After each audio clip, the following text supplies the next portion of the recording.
Good afternoon, everybody. Welcome to the Country Education Partnership Free Professional Development Spring Series. My name is Brendan Ryan.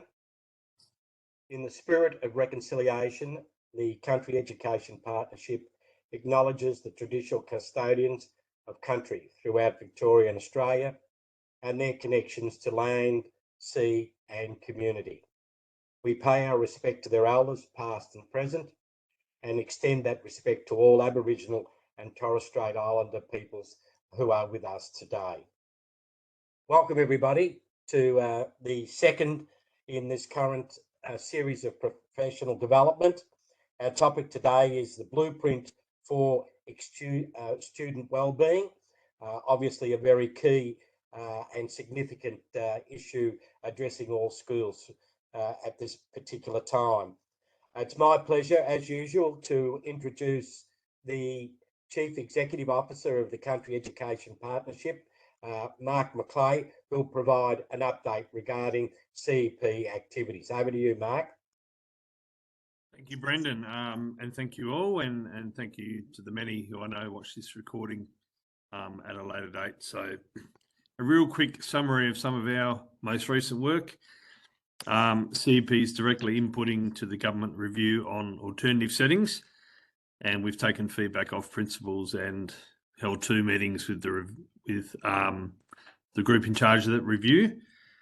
We're also doing a lot of work with small schools around their review processes with government small schools about trying to simplify that process. We've had a real win regarding acting principals in government schools. The department have agreed to review all those positions and look to reduce that number. We know some small schools are very small enrolments. There's often acting principals for a number of years, which we don't believe is fair on the individual. So that's a tremendous result as a result of our work. So we're really excited with that one. And last one, another government school focus is on the communication with principals on the key items that are key changes that have occurred, and making sure principals don't miss those key things. So the department has agreed to take that on board and look at how they communicate with schools. So once again, that's another huge win for us. That's been exciting times over the last few weeks for CEP, Brendan, and we're looking forward to today's session. Back to you. Thanks very much, Mark. As usual, the session will take 1 hour, so we'll be finishing precisely by 5 p.m. The program is being recorded, and there will be an opportunity for people to review the session at your leisure. And I also want to make the point that previous sessions have been recorded, and they're also available online for review. If you have a question following the presentations, please include them in the chat box, and we'll endeavour to respond to those questions today. And if we can't respond to them today, we'll get back to you at a later date.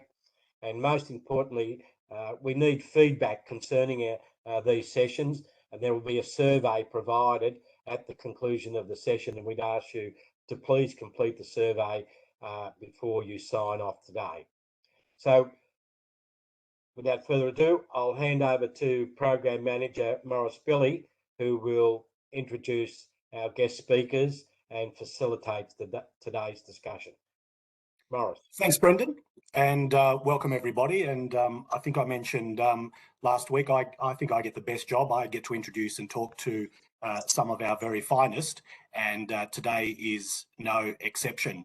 I think I said last week we've got a who's who of people, and I think we can say the same today when we look at the issue around wellbeing in schools, particularly the wellbeing of students, but not just students, the wellbeing approach to staff, to the community, and to our key people within that education framework. So it's really exciting that we've got a great selection of people to hear from today. And we will be hearing from Daylesford Secondary College. We'll be hearing from the Catholic Education Office in Ballarat, and we'll also be hearing from one of the really wonderful programs that is out there in our school community, and that is from hands-on learning. So without further ado, I did want to introduce the team from Daylesford Secondary College, and I do say team because I know they do amazing work as a collective. I've had the privilege of spending a bit of time at Daylesford Secondary this year, as we have several of our ambassadors representing that particular school, and it's been wonderful to go there, and it's been wonderful to see that their work that they're doing in the wellbeing space. And I do declare that I've known Bridget for quite some time, and we've worked together in the past. And she's amazing and has a wonderful work ethic in the wellbeing space. So, without further ado, I'll introduce you to the team of three who are representing Daylesford today, and we have Stephen, the principal, Bridget from Wellbeing, and the AP, Joe. So, welcome to you, and thanks for joining us. Nick, I should say, not Joe. Thanks.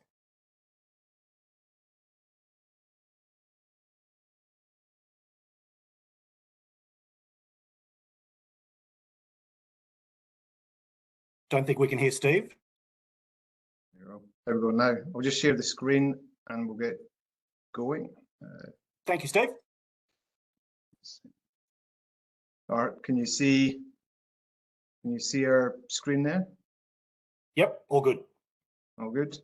All right, so here we've got this this coffee. Tasted great. It was the first attempt at the Love Heart. The coffee had been practiced many times before.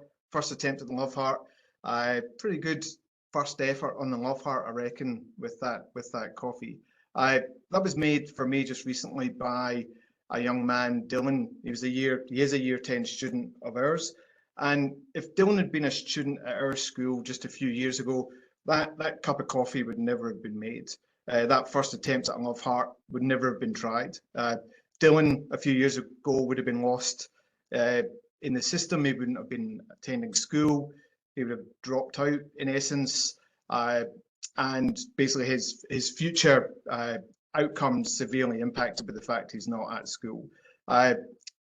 Those wellbeing supports, even just a few years ago, just weren't there for Dylan, and that's a real worry of ours going back about 5 years. We've had a concerted push to better our wellbeing supports. We've shifted, and we've seen a shift with our students. We've seen a shift in our teachers, and we're really proud of the work that we've done, and also where we're going in the wellbeing space. If you were to think about what we're doing as a 100-metre race sprint, we'd be about the 50-metre mark at the moment. So we've done lots, still lots to do. And so how have we got to that 50-metre mark? What have we changed? That's what we're going to talk through with you today, and just share our experiences. By way of introduction, my name's Stephen Macphail. I'm principal at Daylesford College. We've got 500 students. It's a great place to work, great kids. I feel very blessed coming to work every day. I think we're very lucky in our profession that we can actually make a difference and we can contribute to something bigger than ourselves. I think we're very lucky as educators to hold that privilege. I've also got Nick Cowan, one of my assistant principals, and Bridget Franc, who's head of wellbeing, and they'll pop up on screen in a second. So our journey, there was basically two drivers going back about 5 years ago. There's two main drivers or two main factors in us saying we need to change.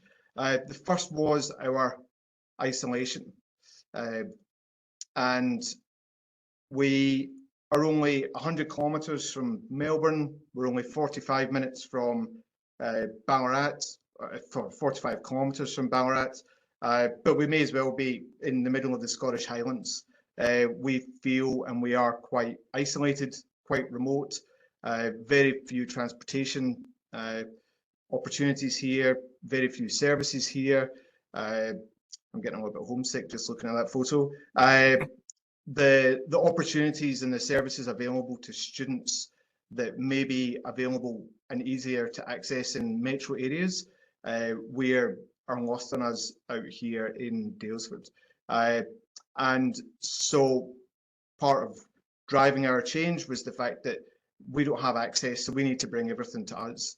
The other main factor that has driven our change is 5 years ago, we were really looking ahead to the future, and we were looking at all the indicators of student well-being, and they're all trending down pretty much, and they have been for quite a while. Look at the rates of anxiety, look at the rates of depression, obesity rates, self-harm rates. We could see where the future was going. And so 5 years ago, that's why we said we've got to have a real push in this space. This is our thinking pre-COVID. And COVID actually, in a weird way, helped us accelerate in this space. And Nick will talk about that in a second. Our vision when we started out was to build a wellbeing hub that served to support all our students, providing all the services that they need here at school. And we very much decided to have an allied health approach with a very clinical, or an allied health model with a very clinical approach.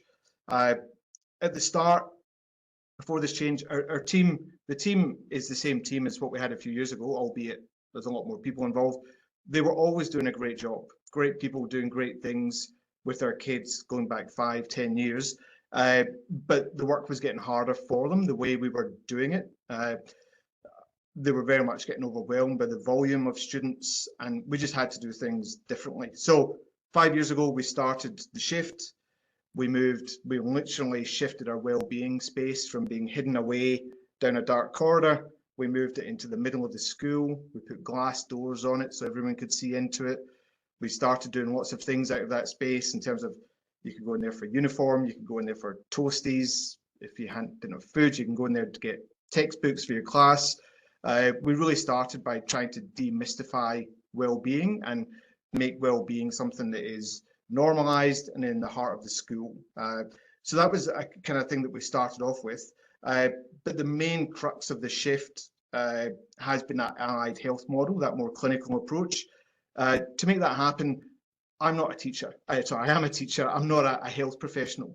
And the model that I've always seen in schools has always been one of a teacher would take on a position of responsibility, maybe a leadership role in a well-being space. And really those people would try hard and do great stuff, but they weren't experts in that space. And so we decided to take a different approach. Instead of having a teacher, which we used to have previously as head of wellbeing, we decided that we needed to bring in expertise of somebody who has been in that allied health model space, in that clinical space. And so we headhunted Bridget that Morris talked about, and we brought in Bridget, and her baby is to set this all up. It's hers. I'm going to pass over to Bridget so that Bridget can kind of talk through the nuts and bolts as to what we're doing within that space. And then after Bridget, Nick will talk through the change isn't just about our wellbeing team and our wellbeing approaches. It's not just localized to them, everyone's involved. So it's rippling out from them, and the teachers are involved through PLCs and different, the students are involved through increasing student voice and agency. So it's quite multifaceted, but I'll hand over to Bridget and she's going to talk you through nuts and bolts around that allied health model and our approach there. Yeah. Bridget.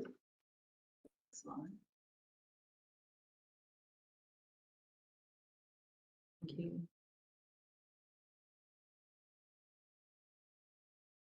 Good afternoon, everybody. Thank you, Steve. And thank you for this opportunity to share with you some information around our wellbeing services.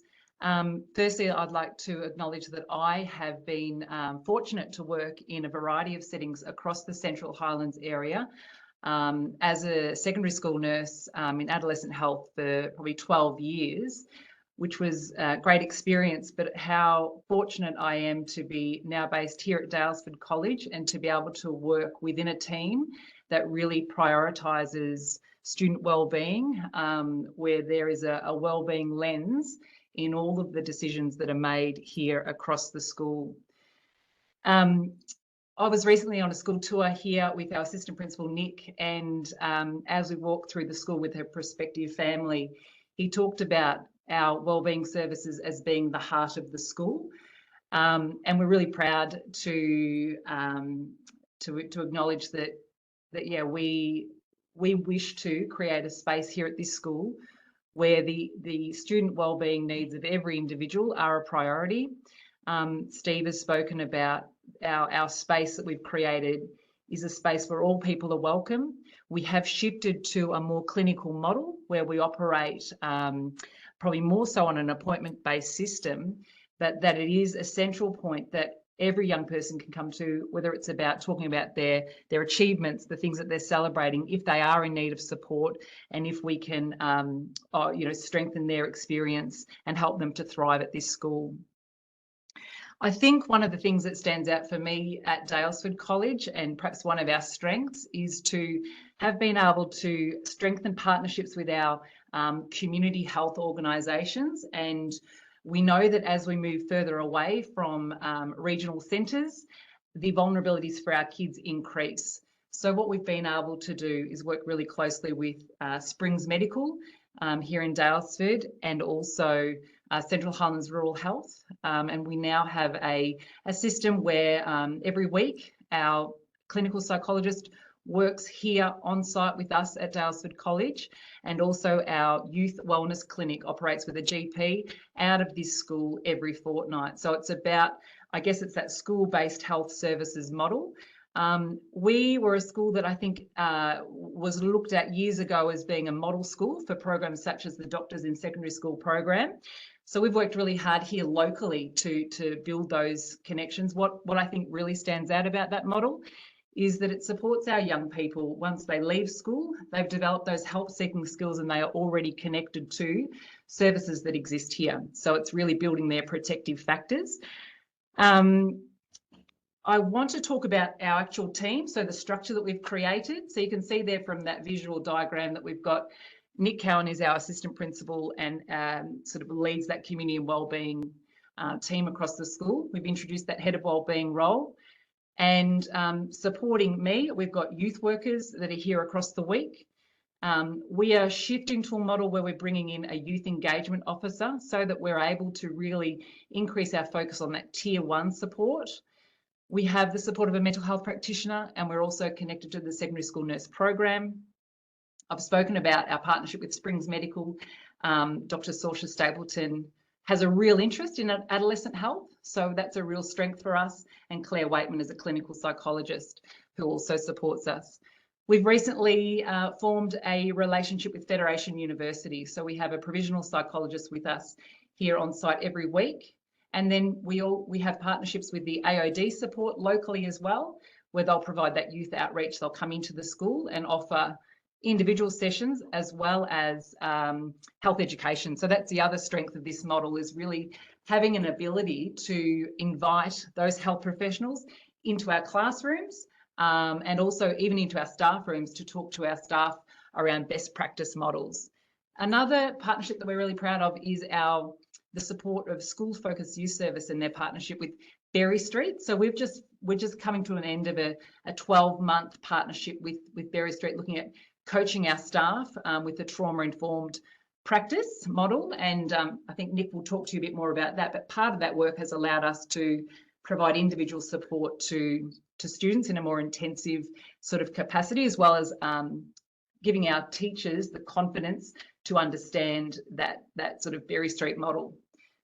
We also have visiting services such as CAFS, CASA, and a new partnership is one through Grampians Mental Health Service. So they've got what's called the Wellbeing Support Network, and that's a new partnership, and I guess has probably come out of that idea that we have limited access to outside of hours care for our kids in this community. So that's about bringing those sort of specialist practitioners into the school.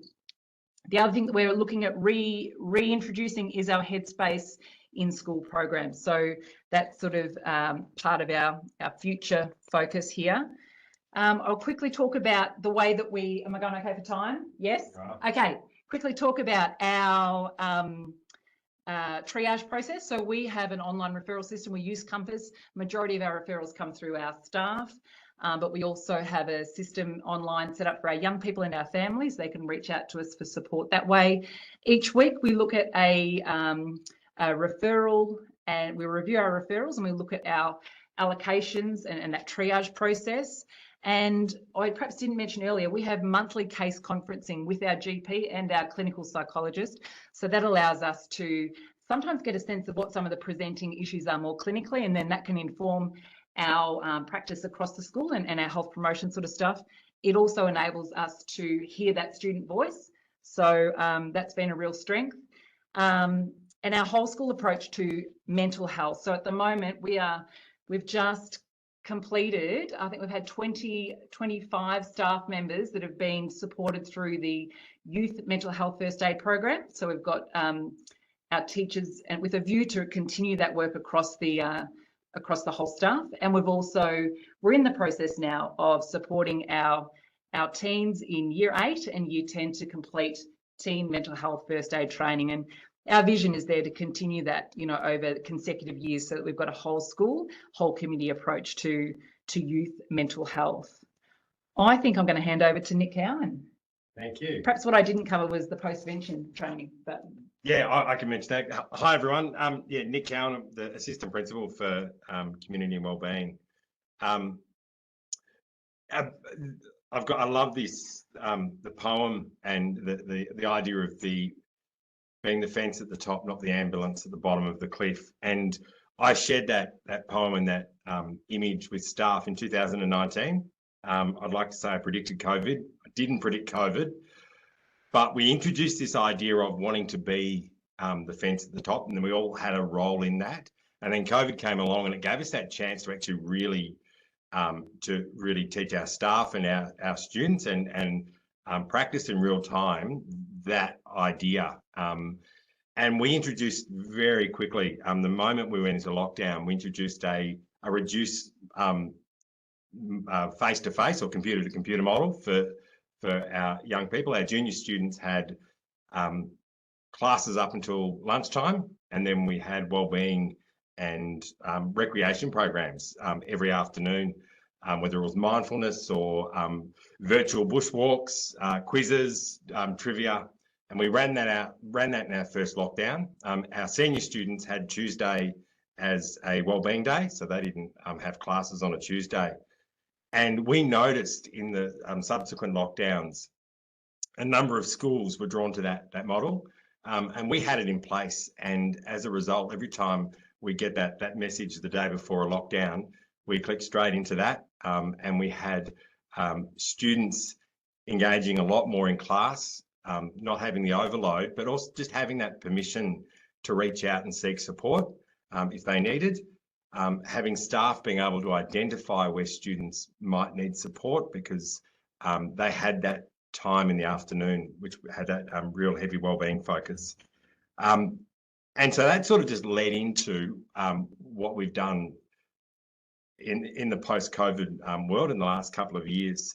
And that's shifted into that idea that our teachers they're at the coalface, they're the triage staff in many respects when it comes to our students and their wellbeing. And also that the students are themselves, and Bridget mentioned that idea of students having autonomy or agency over their health and their wellbeing.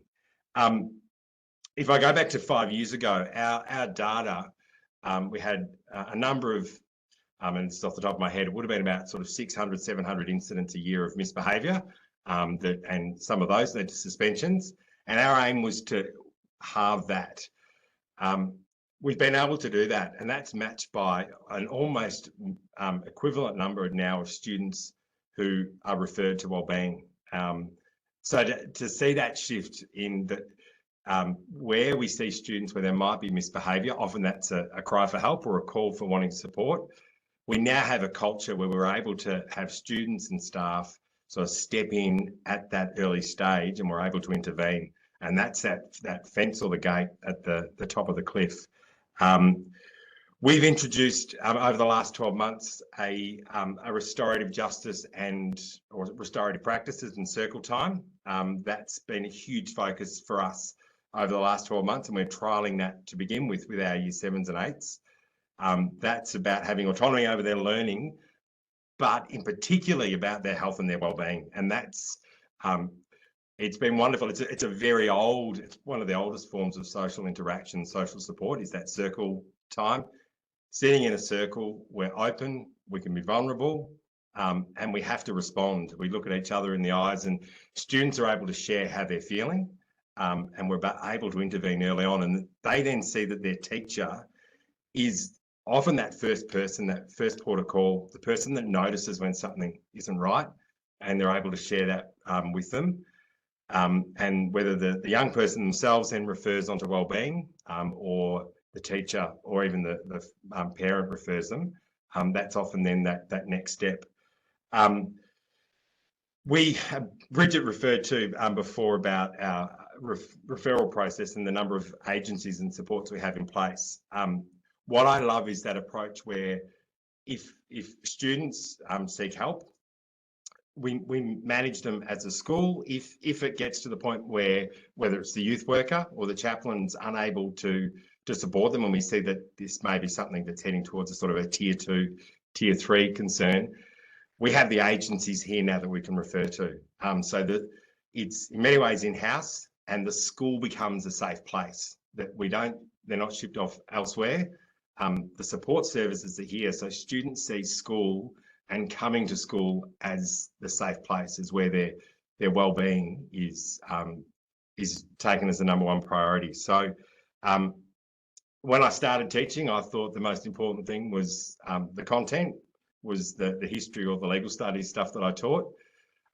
Now that's changed significantly, that the student, the young person, their well-being is the most important thing, and that's something we teach and students learn here at school. I will very just quickly, because I know I can talk. My kids say I talk non-stop. We have, for a small school, we are engaged with a huge number of programs, not just wellbeing programs, but other leadership programs. Obviously, the Youth Ambassadors program, which we have 3 outstanding Year 11 students that are involved in. But this year alone, we've done Youth Parliament, we've done the Alpine Leadership School. Steve mentioned the Cook, the Chef and Us program. We've also brought back camps within months of the last lockdown. We had a Year 7, Year 8, Year 9 camp, and they were about recreation, about wellbeing, and about students coming together. So we've done a number of things where we give students the opportunity to express themselves and to support each other, and for teachers to be that first port of call. So yeah, I might hand back over to Steve, but yeah, that's some of the amazing things that we're doing. Just one last thing. I think Nick mentioned about him being a legal studies teacher, and a lot of secondary school teachers are in that content delivery paradigm. That's what they're here to teach maths, they're here to teach English, they're here to teach legal studies. We found COVID a great accelerator for getting teachers on board with the idea of teaching the whole student. And I did this activity about 15 years ago with a group of staff where we created a vision for our learners, and it came out very content and subject specific about what they wanted to achieve for their students. And we've done the same exercise here recently at Daylesford College, getting the teachers to generate what they wanted for our kids. And the shift over the last 15 years to now, this is our vision. So much well-being and social and emotional aspects is woven through it now, which 15 years ago it was very much about teaching your subject and kids getting good grades, and so it's been a really nice shift. And ultimately, it's everyone has to be in on it in order for it to work. So it's not just a well-being team and allied health model; it's all the staff. And as I mentioned earlier, our PLCs are high-impact well-being strategies, analysing data on a regular basis about how students are travelling, how they feel they're travelling, and intervening and regularly with those students, the teachers that is, not just the well-being team. So I will stop talking now. And if there's anyone got any questions, I'll pass it over to you guys, and I'll make it the other two to stand up here so that we answer any questions that people have got.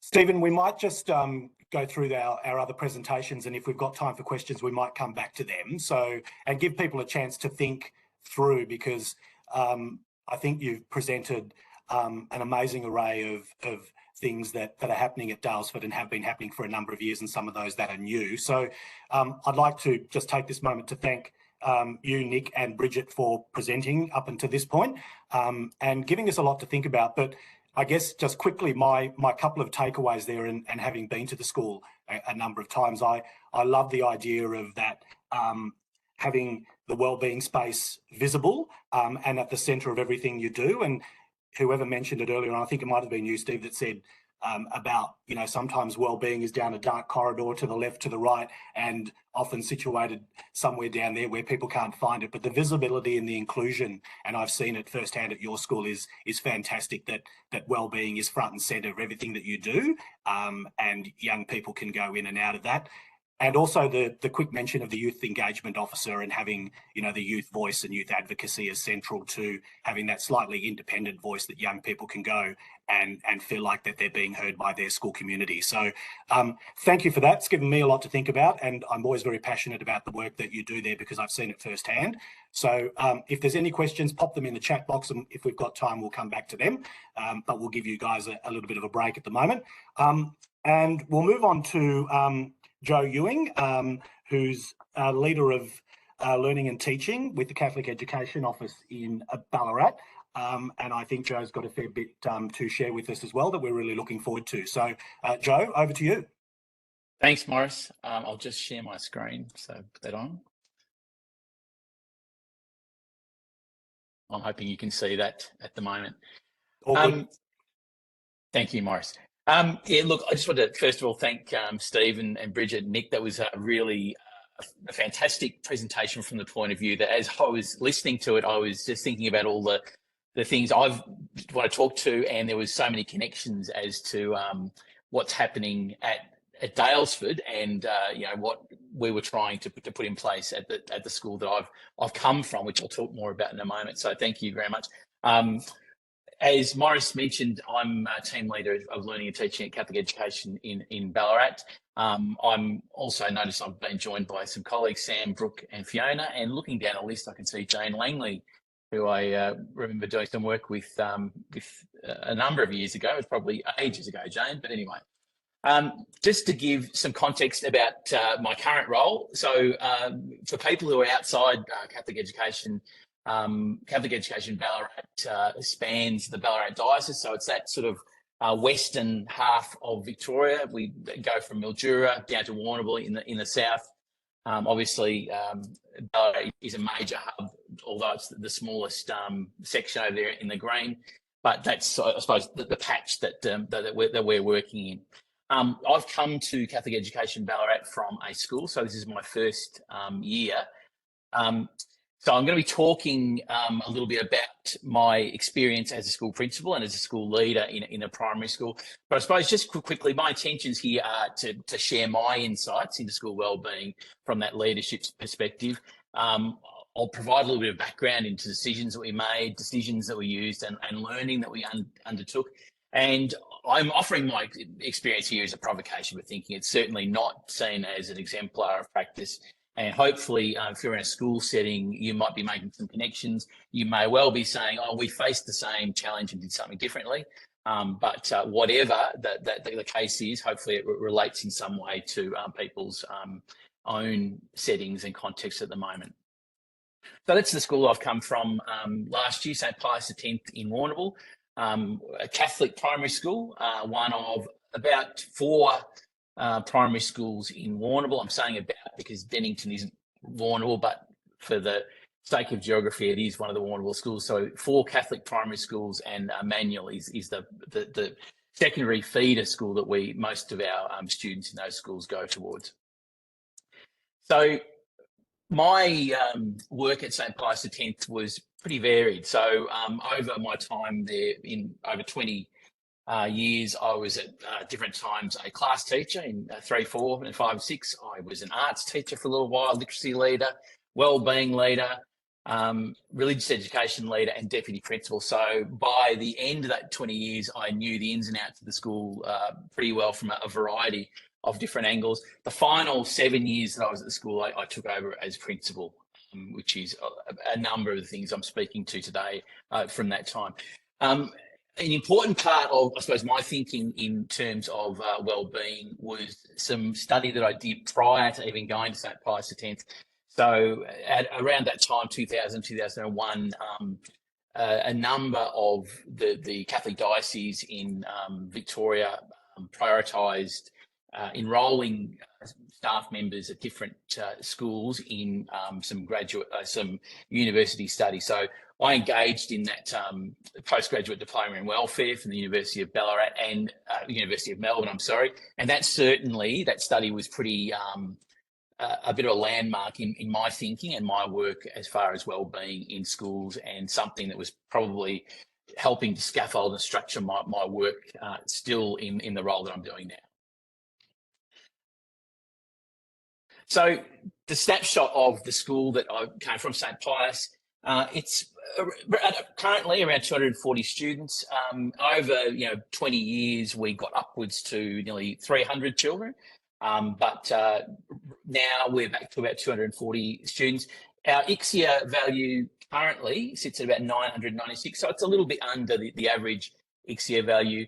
An important element in the work that we were doing was that NCCD collection of data, which at the time that I finished as principal, we were roughly looking at just under 1/3 of the students in the school were being counted in that collection of data, which was, I think, important in terms of the kids that we were looking after and the strategies and things that we had to put in place.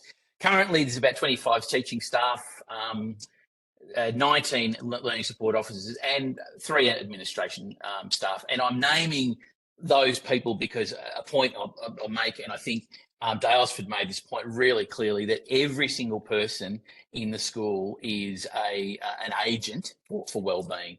And so whether people were working in the office or working as in classrooms, everybody had a role to play in that wellbeing.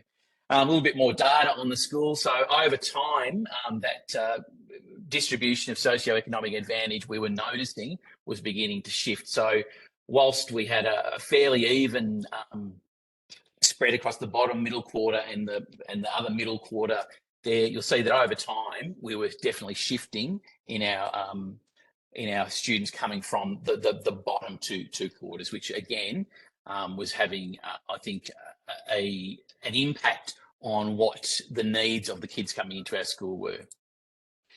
At around about the time I became deputy principal and had sort of more responsibility for wellbeing, although I had been wellbeing leader prior to that time, we were noticing falling levels of wellbeing, and that was pretty clear in our data. So the data that we were collecting as part of our review process was showing that we were below the middle 68% of Australian schools. We were having increases in behaviour of concern, and this was recognised not just by staff members, but by students and also by parents. As part of that, there was a higher incidence of physical violence in the yard, and we were beginning to see a verbal abuse of school staff. And both of these things were increasing in ways that we hadn't seen before. It's not like we hadn't had fights in the yard before, and we hadn't had the odd child who burst into swearing in a classroom. That had happened before, but we were noticing just higher incidences of this happening all the time. As far as the wellbeing initiatives that we had in place at that time, we had a wellbeing leader, and we'd had a wellbeing leader for probably 10 years prior to that. That had been something that was part of the school. But I think it's fair to say that wellbeing role was pretty isolated.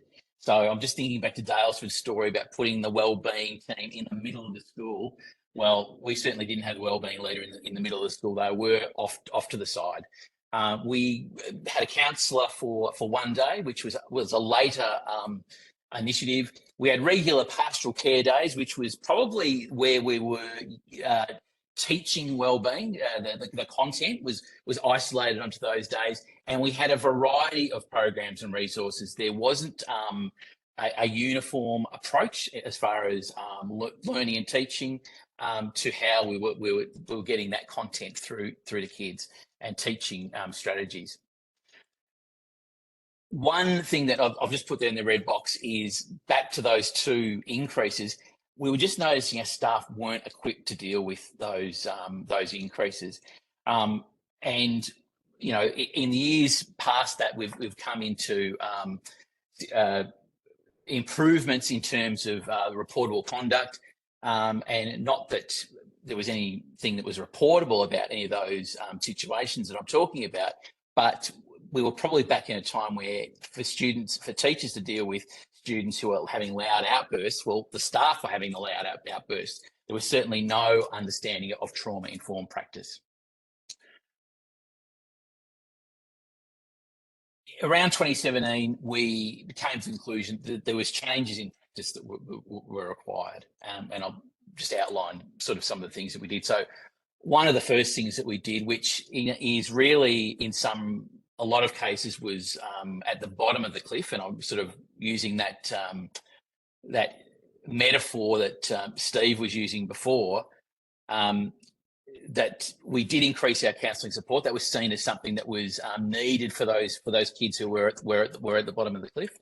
But one of the most important things we did was adopted a school-wide wellbeing scope and sequence. So we did that by really, I suppose, getting some of our best resourcing and our research-based resources, and using those to scope out what we wanted our kids to be covering in their learning between prep all the way up to grade 6. And so we drew on bounce back, we drew on respectful relationships and the associated resources there. And we also, from the point of view of sexuality and relationships, really delved into catching on early as a major resource in terms of making sure that the information around sexuality, relationships, and also gender was accurate, and it was also research-based. We worked with Catholic Education to adopt the Relate framework. So this was done in partnership with CEP, and that partnership led to professional learning for all of our staff around trauma-informed practices. As a matter of course of each day, there was community conversation. So I'm sort of going back to also to the Daylesford situation with the circle time and the conversations. The community conversations were a very similar sort of situation for all of our kids. Zones of regulation was something that we adopted as a school as part of the Relate framework. We refined yard conversations. So in terms, before I mentioned teachers were needing to break out of the pattern that they were using as far as situations in the yard that were arising and how they were dealing with them. So we worked with our teachers on ensuring that the language and the manner that they were approaching problems in the yard was both consistent, but was also designed to bring situations down rather than to inflame situations. All of our staff and all of our students developed safety plans. Now that looked a little bit different for our preps to our grade 6s, but it was really around ensuring that everybody in the school had a bank of processes and tools that they could rely on when they became overwhelmed, angry, any kind of heightened emotion. Another really powerful thing that we did was to create a new staff role within the school, and connecting back to the work on the Daylesford has spoken about. Their structure really is part of the power of the work that they've been doing from what I was observing there. And we recognised that we probably needed a specific role that was going to assist with kids who were feeling heightened emotions through the day. Now that's quite separate to a wellbeing leader, which we maintained that role. But the new role was called Regulation and Relationships. And that person was part of their work was to run our hands-on learning program. And I'm looking forward to hearing a little bit more about that in the next presentation, to create and to run alternate programs, including things like morning entry for some of our students, and to develop an afternoon curriculum. And that was aimed at students for whom the day was really long. And after lunch, that last hour of the day was a big ask for them to be in classrooms. But we still wanted to be able to engage them in meaningful learning that was connected to the curriculum. So that was our afternoon curriculum, which was for a small amount of kids. That role also began to include things that began to crop up, and some of these were probably in relation to the COVID crisis around school refusal, and also individual regulation through the day as that was required.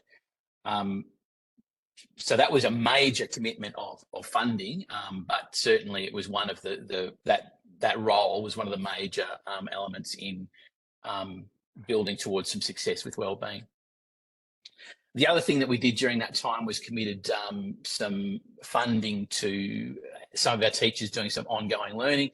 So together with my deputy principal, we both did a professional certificate in education that was around behaviour and learning. So that was just only 2 units, but again, was really important as far as helping us to create systems in the school and to be clear with our own understanding of behaviour, learning, and also wellbeing. The data that we collected at the end of that time, 29, showed that we'd actually improved our wellbeing percentage. So whereas we were well behind in the data that we'd been collecting, 2 minutes is fine.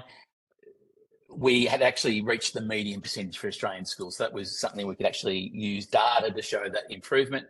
There was an improvement to student wellbeing aggregate, although that was still outside that middle 68%, it had actually improved. There was improvement in staff morale and growth of supportive culture. And our year 5-6 students reported improved connectedness to school, better relationship with the teacher. And sorry, that shouldn't have higher incidence of physical violence in the yard. I'd copied a slide and was updating it. So there was a large improvement in our work. In between these two collections of data, though, COVID happened. And the next time that we went to check our data, we'd found that our organisational climate had improved. We had strong improvement in community engagement. Our teachers reported another large improvement in student behaviour, but our teaching climate was down slightly, and we had a large decrease in our student wellbeing and student behaviour. So it was interesting that the things that we put in place had caused an upswing in our data, but then COVID was a major factor in things sort of going backwards a little bit for our kids. So I suppose quickly my takeaways, and I'm not putting these up there as what you need to know. If I was going and when I'm going back into a school as a principal, these are the things that I've got in mind. That shared understandings and actions are crucial, and that's not just between staff, that's with families as well, around wellbeing and behaviour. That all the teachers, all the staff are wellbeing teachers was a really important part of that. Ongoing professional learning is really key, and that's not only exposure to best practice, but it's also that access to further study for leaders. Positive relationships are so crucial, and that's teacher-student, student-student, but I'm also a big one for teachers modelling those good relationships with each other in front of kids. The data is really crucial, and sort of being able to base decisions on what the school needs is really important, and that's coming through in the data. What's the context? How is it changing? And as you can see from what I've presented there, the data is always changing, and the context is changing. And the last point there, I think it's already been made. I would not be forgetting my staff. They're the hinge point for school wellbeing, but they've got wellbeing needs themselves. And I think it's important in that staff story to be recognising what are the explicit and also the implicit pressures that they're going through, and that was probably brought home to me as principal, as Daylesford was speaking about during that COVID period as a time of learning. So that's my time up. So I'll hand back to you, Maurice. Thanks, Joe. And I think as we explore this issue around wellbeing, we find that there's so much that we could talk about and we could explore, and I'm sure we will in the future. But we want to make sure that I know we're short on time, but we've got Beck Edwards with us from Hands On Learning. Beck, you've got 5 or 6 minutes just to give us a quick snapshot about HOL. I'm sure a lot of people are familiar with the work of HOL. I certainly am and love the program. But yeah, I'd like to welcome you to our session this afternoon and just give you an opportunity to just give us a quick overview of the Hands On Learning program. So welcome. Sure. Well, thank you, Maurice, and hello, everybody, and especially to people joining online and those listening to the recording. We do have many people, I'm sure, who know a lot about Hands On Learning. They may run the program already or have in the past. I just wanted to thank the previous speakers, Joe and Nick and Bridget and Stephen, for what you did. And I do know, you know, the work that you've done in the past at Hands-On Learning at Daylesford and certainly currently at St Pius. I just felt like I'm sitting in a virtual yarning circle now, and everything that was being said, you know, by everybody really resonates so much too with hands-on learning. So thank you. So I'll sort of just try and pick and choose elements of what I was going to present, probably just to connect in with what's already been said, and then obviously people can follow up with sort of more details later. So hopefully I'm sharing that okay with everybody. Everybody can see, yeah. So loved the picture, Stephen, of the ambulance at the bottom of the cliff, because that's essentially how we journeyed into Save the Children and 54 Reasons back in 2017, when the then CEO used the same analogy when he saw a hands-on learning program in Traralgon, and talked about how, you know, it was that approach of let's be a preventative wellbeing model rather than being the ambulance at the bottom of the cliff. So I really loved hearing that, that's also sits well with you guys as well. So in 2017, we merged with Save the Children, and it's now known as 54 Reasons. That may be something that people aren't actually aware of. And the reason it's now called 54 Reasons is it's a really focused Australian services branch of Save the Children. So the reason it's called 54 Reasons is the wonderful founder of Save the Children, Eclatine Jeb, actually was involved in the Charter at the United Nations Conventions of the Rights of the Child. And the next slide will just show, I guess, 6 or so articles within the rights of the child that really sit well with any wellbeing program, including hands-on learning in our schools. So some of you may know that Russell Kerr started hands-on learning back in 1999, so we'll be celebrating 25 years next year. And I feel really privileged to be part of hands-on learning for the past 15 years. And I got involved in hands-on learning because, like many of you involved in schools, I was involved in wellbeing, where you sent kids away from school to work on their wellbeing and their behaviour, and it wasn't a wrap your arms around it, have it inclusive in a school site. So hands-on learning really is about an on-site program in school that addresses engagement, connection and belonging, which ultimately then leads to wellbeing.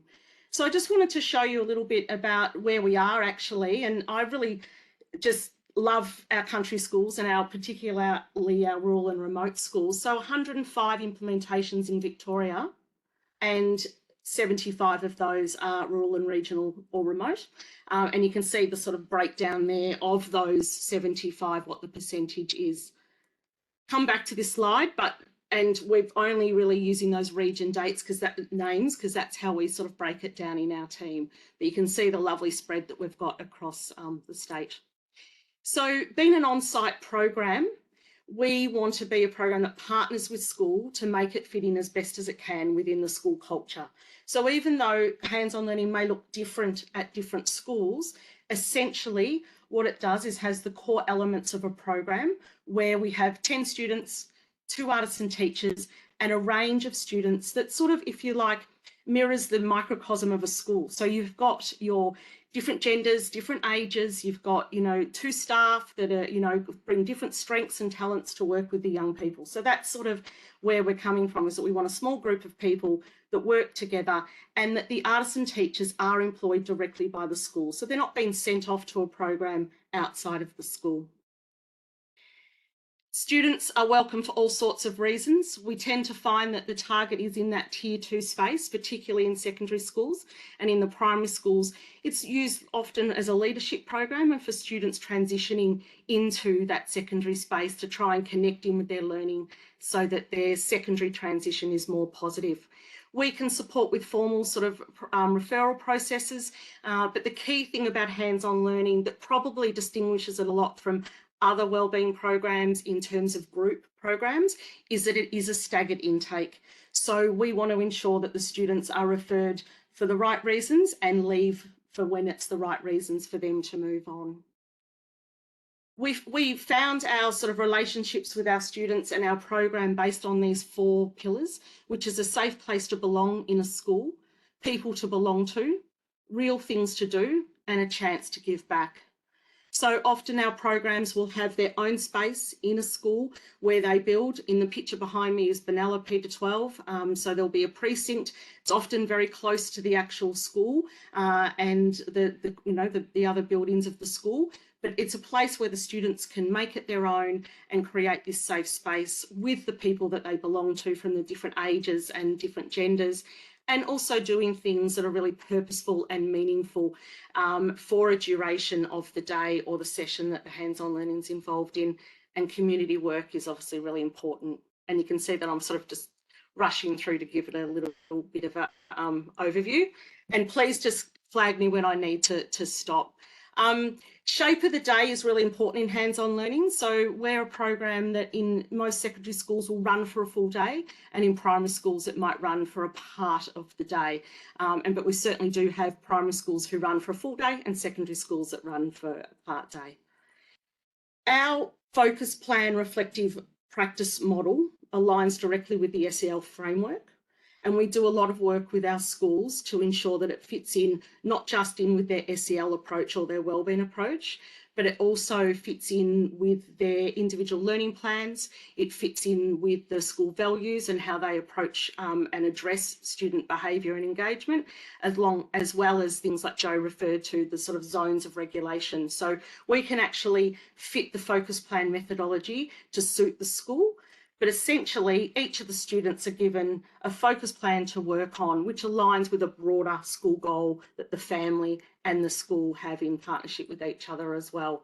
So it just gives you a bit of an idea about how it can fit in with school values and the work that we do to support the artisan teachers who work in the program to deliver that framework. Real projects are an opportunity for students to work together in teams, not individually on things, but working together on teams, in teams to develop those important skills like critical thinking and problem solving, engaging them in curiosity and creativity, and giving them a chance to fail, succeed, and celebrate. I really liked it, like when Joe and Stephen and Nick and Bridget were talking about the whole school approach and how wellbeing just isn't about the student. And so hands-on learning is just not about the hands-on learning student. The impacts of hands-on learning are broader spread across the community. So you can see just by here, there's one core thing that really reaches out to families, non-hands-on learning students, school staff, as well as the hands-on learning staff, is that if you work for, or if you go to, or if you send your child to a school that values wellbeing and has it at the centre of everything that they do, then your own wellbeing is supported. So I think that's just something that resonates in all the programs and approaches that have been discussed here today. We are a school support team made up of school support managers who look after regions, and we provide a range of support depending on what the school needs in that partnership with our resources. And you know, they're online, they're practical, they're physical, and they're, you know, sort of being developed, if you like, by a large proportion of the practitioners that are out there on the ground working with the schools. We collect data for schools. We obviously try and make sure that we capture all the voices of the stakeholders, not just the students, which is really important. And in 2021, post-COVID, when we had the largest increase of our intake in Victoria for hands-on learning schools, we commissioned Dandelo Partners to do an independent analysis of hands-on learning. And these are just some key stats that came out around the sense of belonging and connection that students reported having hands-on learning and how it connects in with the social emotional learning. Some great quotes from some schools. There might be some staff on here today listening. Thanks, Morris. I will finish up and stop sharing. Thank you, and I apologise for that. I've never spoken that fast in my life. But you did outstandingly well, and I encourage people to, Hands-on Learning have a wonderful website where there's a lot of resources. Beck's available to be reached out to as well if you wanted to. I did by chance run into a student last week, totally independent, who's doing hands-on learning at a school that I was at, a year 8 boy who I've known before, who told me that if it wasn't for hands-on learning, he still wouldn't be at school and he'd be hanging around the streets of his small country town doing very little. So just 100% snapshot there. So thanks, Beck, for that. I wanted to also thank Bridget, Stephen and Nick, and also to Joe for their presentations today. I think we could spend hours and days talking about wellbeing, and we might revisit it at some point, but thanks again to all of you. And just to wrap up, I'll hand it back over to Brendan. Thanks, Brendan. Thanks, Morris. Yes, we've run out of time. I'd also like to thank everybody for their outstanding presentations today. Reminder that the survey is now available in the chat box, so please complete the survey before you sign off. Our third session next Wednesday has the topic Bridging the Gap, Strategies for Building Community Connections. Obviously, this is a very important issue, particularly for our rural schools, so please link in to the session next week. We really do appreciate the support of everybody in putting together these presentations. Please continue to link in with the program. It's been very successful, and I think you'll agree today's session has been very informative. So thank you to everybody. Sign off now. Please complete the survey before you finish up. Thank you, everybody.